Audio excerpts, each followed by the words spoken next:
Alright, we're rolling. Well, welcome everyone to the very first episode of the Good Game Podcast. I'm your host, Sam Rainima. First off, I just want to say a big thank you, and I appreciate all the love and support everyone's shown on socials after I announced the launch of this project. So, love and appreciate you all.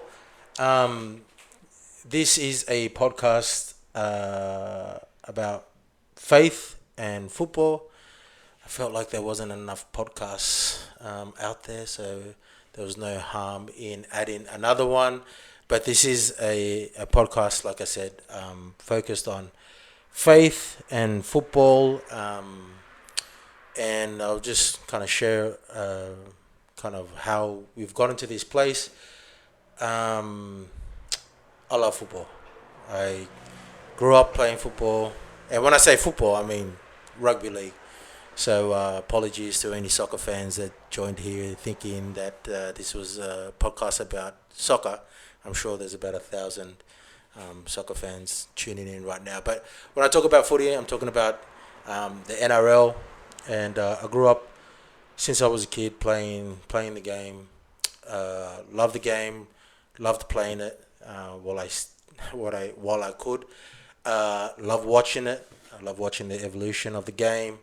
I love every aspect of the game, not just the athleticism of all the players, but also kind of the professionalism, the culture of the front office and of all the other organizations, even to, believe it or not, I even enjoy just kind of some of the drama that happens within the player management space. So I kind of enjoy all of it. And yeah, I even enjoy watching under 12s. Like if you told me your son was playing in an under 12s game, I'll go watch an under 12s game. I love watching grassroots level. I just enjoyed every part of it. It's played a big part in my life. So when I was thinking about doing a podcast, I was always kind of, if I had a go at doing this podcast around the game of rugby league, which I believe is the greatest game in the world. But I also had to be true to myself, and a big part of my identity is my identity in Christ. My faith is a big part of who I am today, my relationship with God.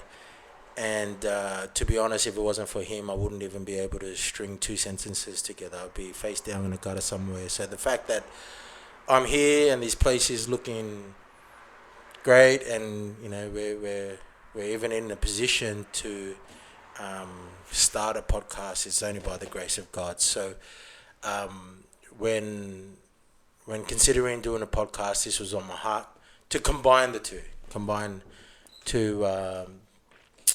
Two things that I love and enjoy. Obviously, love God more, but I wanted to create a podcast that would appeal to a lot of believers that enjoy the game. But I got to say off the bat that you do not have to be a Christian to listen to this podcast. If you love the game, there's something here for you. So so I just wanted to combine the two.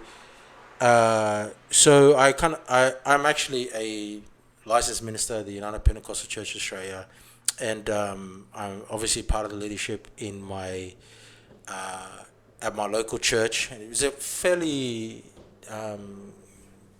decent sized church. We're a big church, and oftentimes I'm on Sunday services. I'm looking for guests.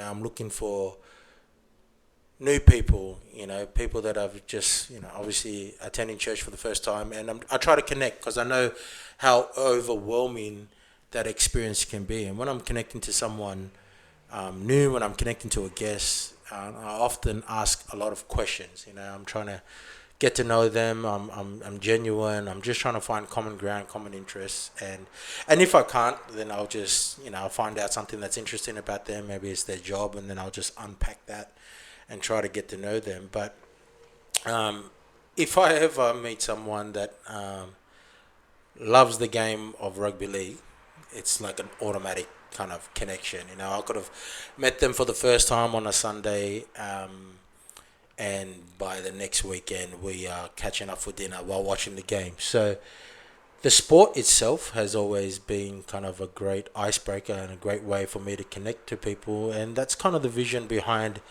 the podcast, is to connect with my audience through the game and through faith, and I want to celebrate the broader Christian community. It doesn't matter what denomination you are. If you're a believer, then we're family. So I just wanted to do a podcast focused on that, and so the way the podcast will be structured is I'm going to do episodes that cover the footy, that cover the NRL. I'm going to be a wannabe journalist. I'm going to, we're going to talk about all the issues, and we're going to be super coach. If I connect to a guest and they're into super coach, my goodness, we talk footy, and we're going to talk footy coach, super coach, sorry. Obviously cover all things NRL, but then also release content that cover spiritual matters. Down the track, I only plan on releasing one episode a week for now. Just trying to get my head around running a podcast. I'm not very tech savvy, so I thank my son Elijah, my daughter Linny is helping me in the background. So I thank them for wanting to get involved, because I'm not tech savvy at all. But I just want to kind of release one episode for now a week. It'll probably be around footy chat, and then I will kind of introduce the other episodes where we touch on, we may touch on things like forgiveness, touch on things like leadership, mental health, something that I'm hoping and pray that adds value to your life. So that's the vision behind the podcast. I'm still growing. The team is growing. You part of the team? Sorry, my son is in the background.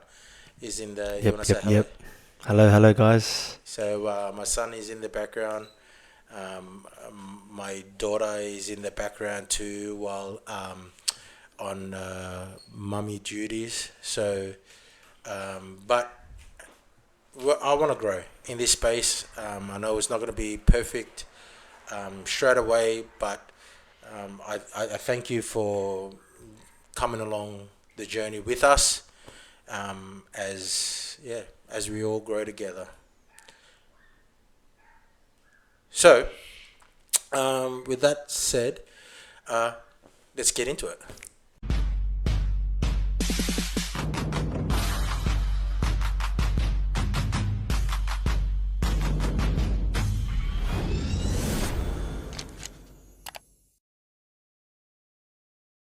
All right, cool. Well, I had an agenda for the very first episode. I kind of had this agenda. I thought everything was going to go smoothly. But if you're a rugby league fan, because that's what I'm going to be talking about in this episode. If you're a rugby league fan,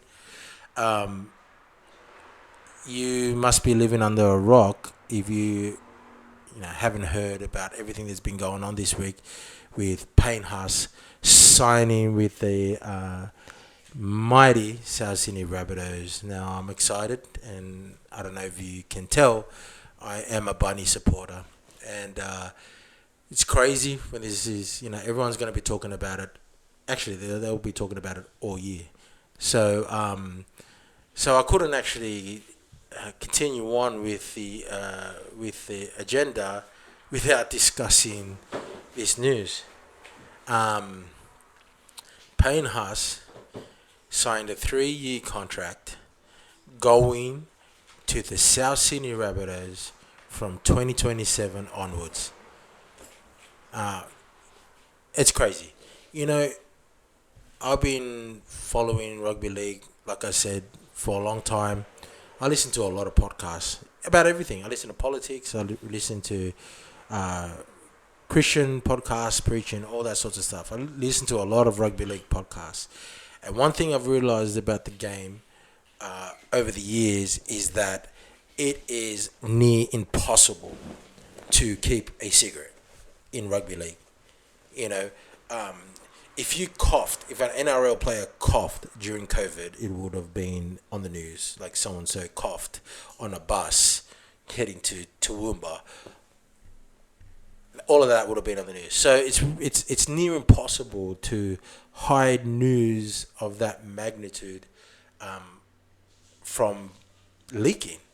And the fact that I gotta be honest. Like when my son sent me the message that Payne Haas was going to the Bunnies, I thought it was AI. I thought it was. He AI. thought it was fake I news. thought it was fake news. I didn't believe.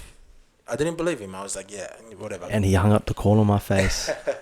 and then, yeah, obviously, it was getting around, and to be honest, like it was reported by, Brett Reed and what's his name, Michael Carianis of Code Sports and legitimate journos. But yeah, it was, and something is big. The news is big when you hear people being interviewed now throughout the week, players, coaches, journos, sports hosts, they all say, where were you when you heard the news? Where were you when you heard the news Payne Haas was there? It's like when Luka Doncic signed with the LA Lakers, everyone's been like, where were you when you heard the news of the trade? Or even, I hate to say about the death, but like when Kobe Bryant passed away, people are like, oh, where were you when you heard the news? Like, that's how big, obviously within the circles of rugby league, but that's how big and significant was this signing, because leading up to, not before last week, everyone was speculating whether Payne Haas was going to go to the Perth Bears or maybe to the new team in PNG, but then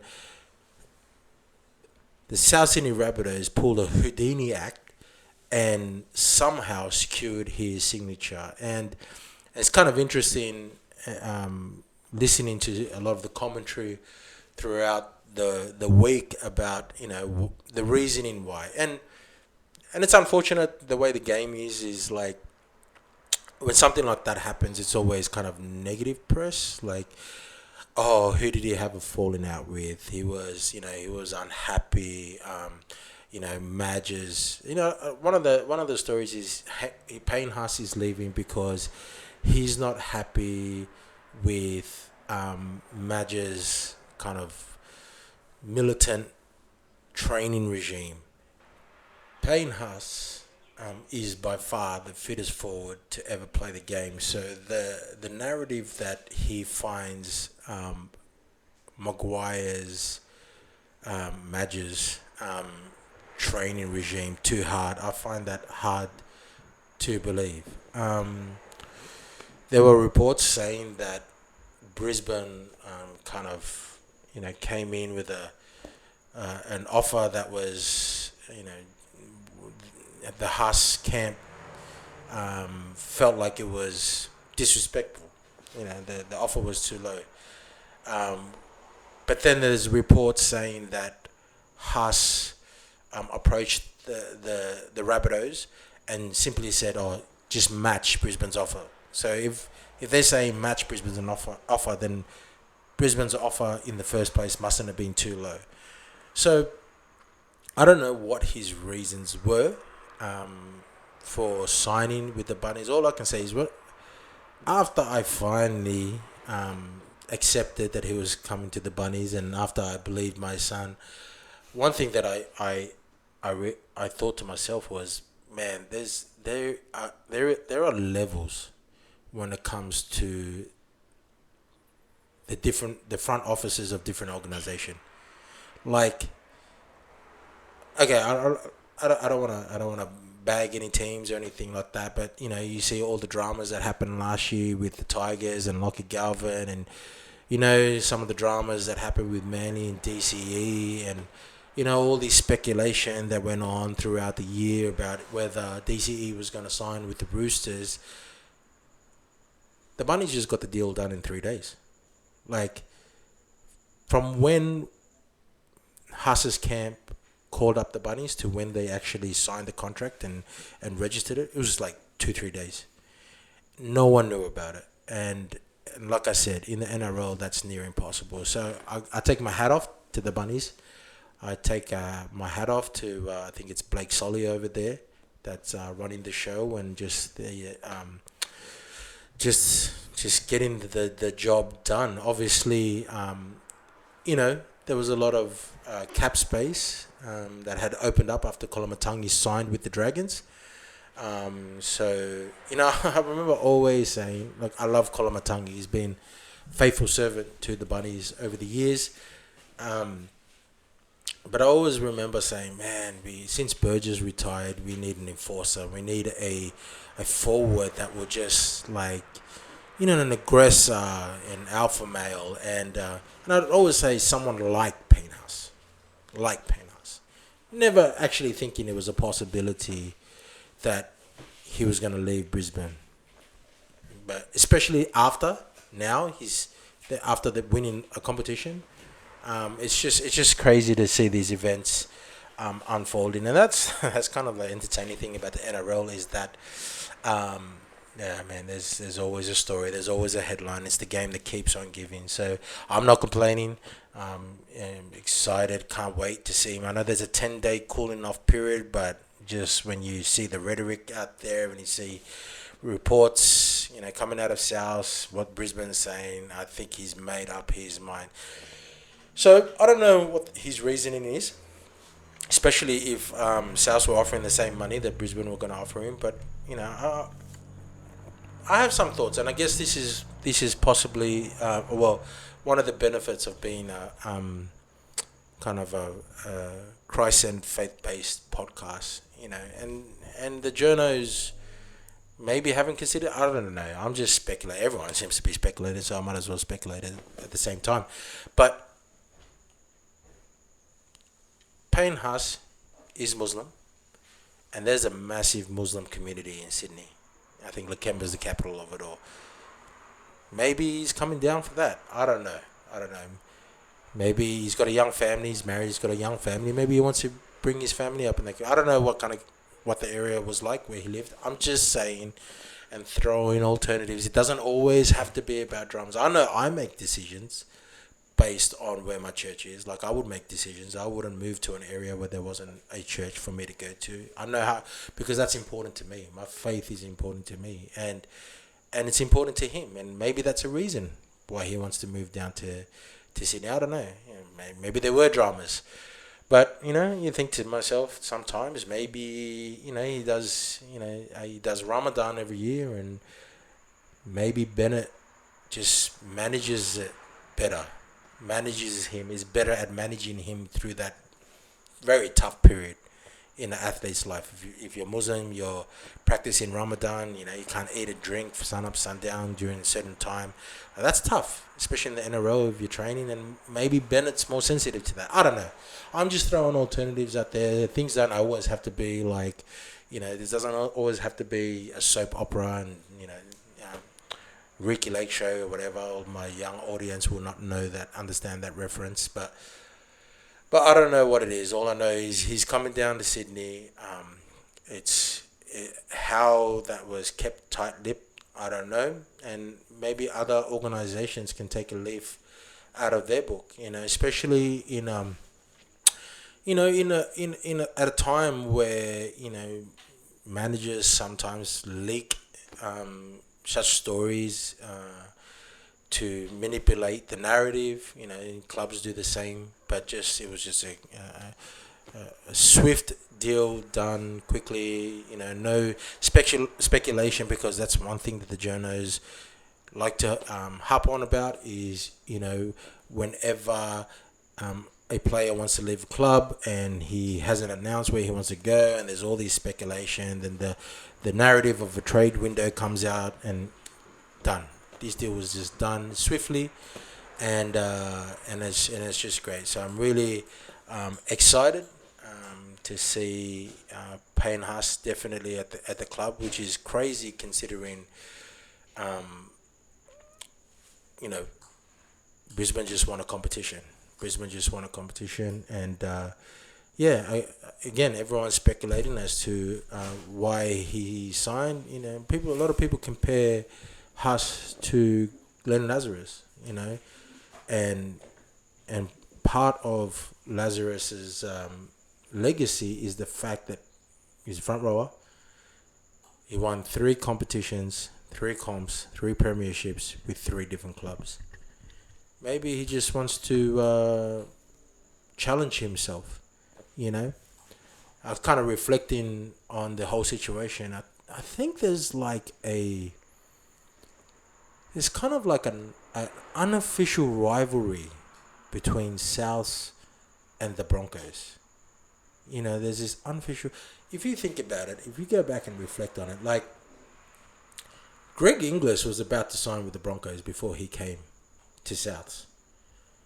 Chock Mundine is the one that convinced him to sign with the Bunnies because he's Indigenous and South Sydney have a very strong Indigenous presence and then a community of supporters, and Inglis decided to renege. I'm pretty sure he already agreed verbally to sign with the Broncos and then decided to sign with the Bunnies.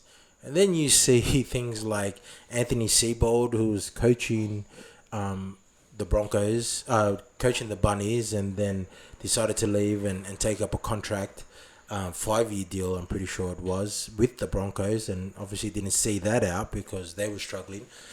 And then you see like Adam Reynolds, who I think wanted a 3-year contract or 3-year contract. South only offered him 2, something like that. He wanted an extra year. South didn't want to offer it to him, so he ended up signing with the Broncos. Won a competition up there. From what I remember, Payne Haas originally, as the story goes, was gonna sign with the Rabbitohs, and was scheduled to meet up with Sam Burgess. I think they were going to meet up, lunch, dinner, whatever. And Sam Burgess didn't turn up to that meeting, so Payne Haas didn't sign with South. He ended up signing with Brisbane. He was actually going to sign with Melbourne, but then Uncle Wayne persuaded him to sign with Brisbane. Now, Wayne debuted him. Wayne's come down to the Bunnies, and now so there's this thing that's kind of gone on between South and Brisbane, where players have been going back and forth for years. But all I can say is that this signing is massive news. I followed South at a time in the 90s, early 2000s when, man, we didn't have much success. We were wooden spooners for many, many years. We were getting pumped in every game, and I remember, and South was a club where players would go to retire. Like, quality players were way past their prime, but South had to pay overs just to get them to the club. And South was kind of considered a retirement village in the late 90s, early 2000s. And then the signing that changed it all was Roy Asatasi. I think he signed in maybe 2008. And he was the best prop in the game, number 1 prop in the game, in his prime. This is the first time in years that a player in his prime signed with the Bunnies, and that kind of changed everything. All the players started coming after that.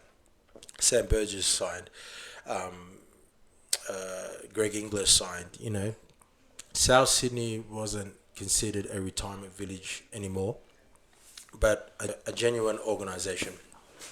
Now South is an organisation that people see as somewhere where they can come and compete and grow and learn. And obviously,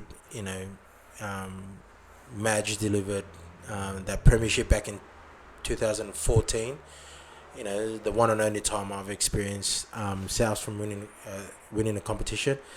And and thankfully we've had coaches that have come after him, and Wayne is in my eyes probably the GOAT of the competition, out of all the coaches, the GOAT of coaches, because he's been coaching for 50 plus years, and the game has transitioned so many times during that period, and he has adapted, and and I've actually got to take my hat off to him for this sign with Payne Haas, because I am pretty sure, you can correct me if I'm wrong in the comment section or whatever, but I am pretty sure that Bennett's philosophy is that he wouldn't spend a certain amount, over a certain amount, for a prop.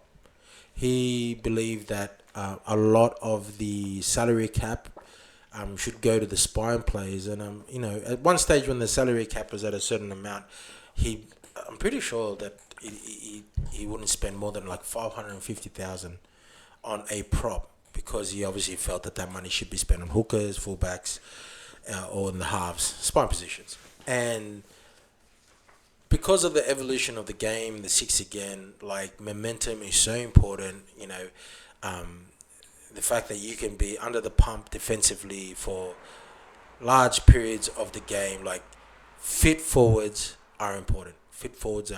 And the fact that, from what I hear, that they signed Payne Haas to I think it was $1.2 million a year for 3 years.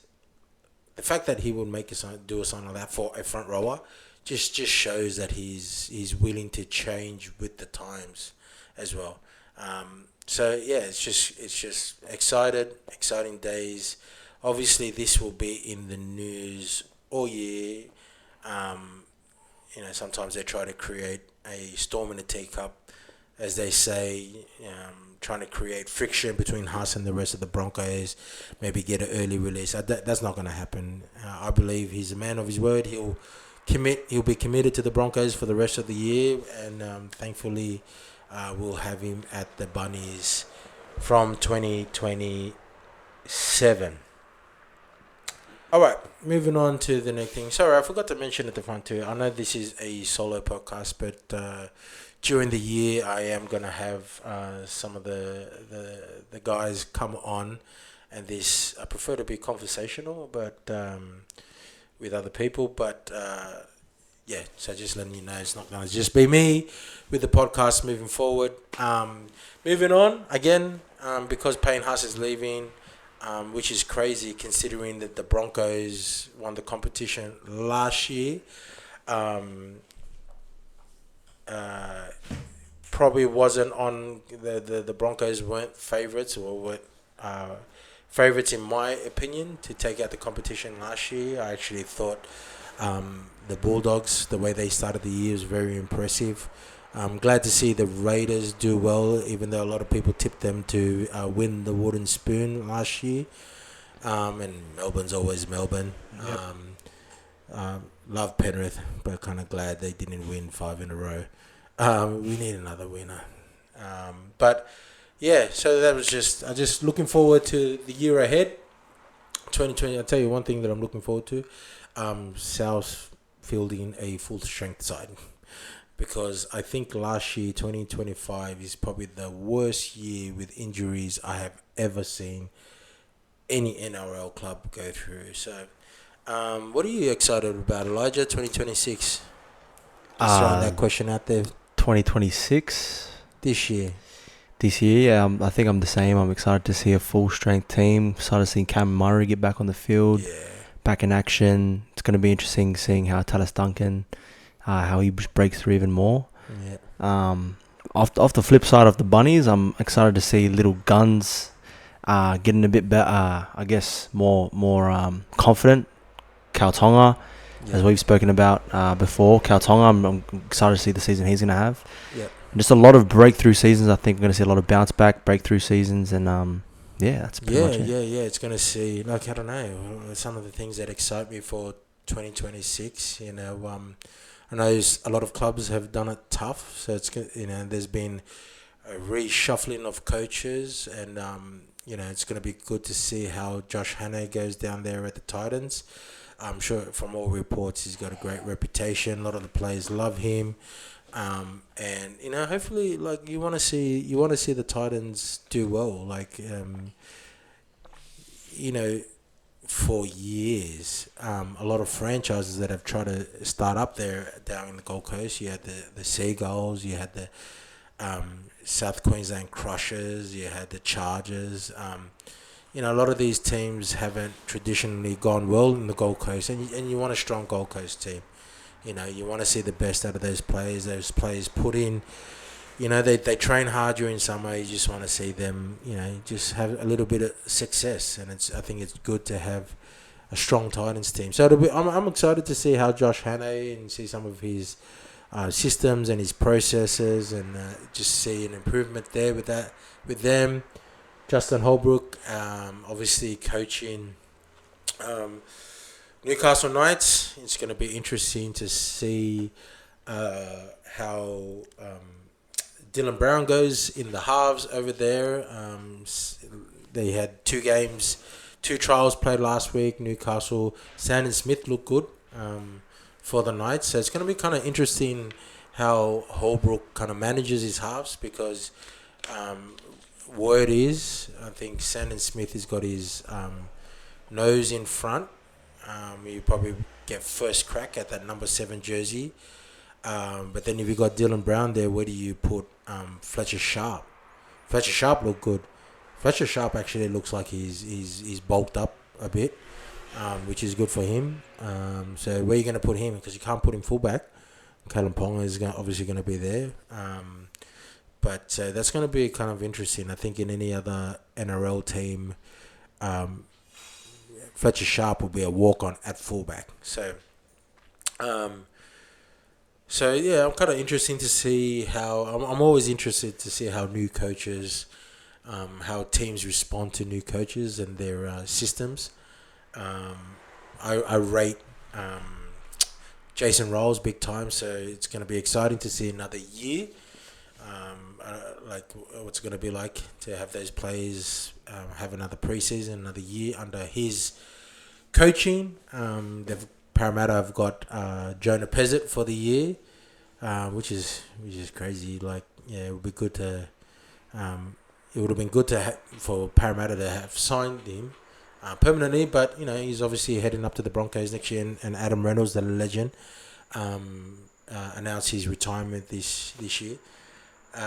So yeah, it's going to be interesting. I saw in the trials this week that you got Jonah Pezzett and Joash Papali'i in the halves, so that's going to be fascinating to watch. What else are we excited about in 2026? Sorry, just forgot to mention good old Dave Fifita for the Rabbitohs. Yeah, with the Bunnies. Yeah, I think Uncle Wayne over there is going to get the best of him. That's going to be a wicked left edge with Fifita, with Mitchell, with Cody Walker, Johnston. Like, man, it's going to be dangerous. Yeah, some of these new combinations, new signings. It's going to be interesting to see how Melbourne adapt post Pappenhausen retirement. Obviously you got Failongo there, so it's going to be interesting once he's given the number 1 jersey. I think any other teams that are on the radar, it's going to see another year. Oh man, I think to see how Ethan Sanders goes at Canberra in the halves, yeah, and what's the 5'8's name again? Ethan Strange. Yeah, like he's just gonna go from strength to strength. Gonna be really interested to see how his game develops, because he's definitely he's on the radar for Origin. So any other players? Thinking thinking Manly. Shout out to Caleb Navale. Just put that out there. He's gonna have a breakthrough season. I've so called you're it. Put him in your super coach? I put him in my super coach already. Oh, you put him in your super coach already, Caleb. Shout out to Caleb. Shout out to Manny.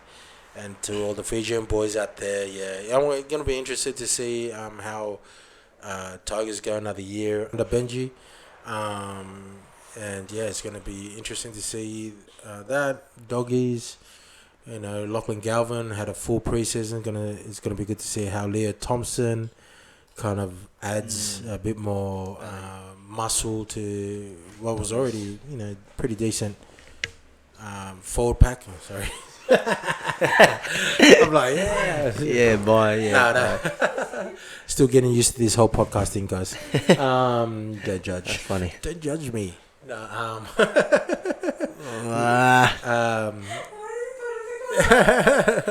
want to say goodbye too. So it's going to be an exciting year. Last year was it was a close competition, so it's going to be very interesting to see how they go. Even the Cowboys look like they're fielding a pretty full strength. They're fielding a full strength team. Obviously, a lot of these the teams that are going over to Las Vegas, prepping, getting ready. You're going to see their full strength sides run out this week. South on the Charity Shield, man. Yeah, that's this weekend. So hopefully we can come away with the Charity Shield. I'm trying to think of any other teams, Yeah. The Roosters. Don't really care much, but nah. Just kidding to all you Rooster fans. Exciting to see the Roosters and DCE, actually. Yeah, how he's going to... His combination with Sam Walker. And Nawanga Nitawasi, and to see another year of him and freakish highlights. He's a highlight reel, walking highlight reel. So it's going to be interesting. So I'm really looking forward to 2026. Again, we're going to have content, but NRL have content about. Touching on Supercoach, when some of the boys get on here, all of us think we're like super coaches, and until you see where I didn't even make the finals in my league last year, but this is the year. Oh, Warriors! That's just reminding me this is our year. Warriors, going to be interesting to see the Warriors go. Luke Metcalf, and hopefully he can stay healthy this whole year because he makes a massive difference. To that squad, and actually an injury that probably people recognize the impact that it made, but Mitch Barnett, who's an enforcer of their front row, should be coming back from injury as well. So it's going to be interesting. I think a lot of teams are going to be on the improve, and as we in our future episodes we'll all talk about coaches that may be under fire, all these sorts of stuff will be the Fijian version of NRL 360. But no. But by the way, you guys got to get used to my dry jokes because I'm the dad joke king. Yes, he is. Yes. Thank you very much for tuning in. We're looking forward to a year ahead. We're going to give this, like I said, we're growing, we're learning, and we'll grow again. So thanks again for listening, and stay blessed.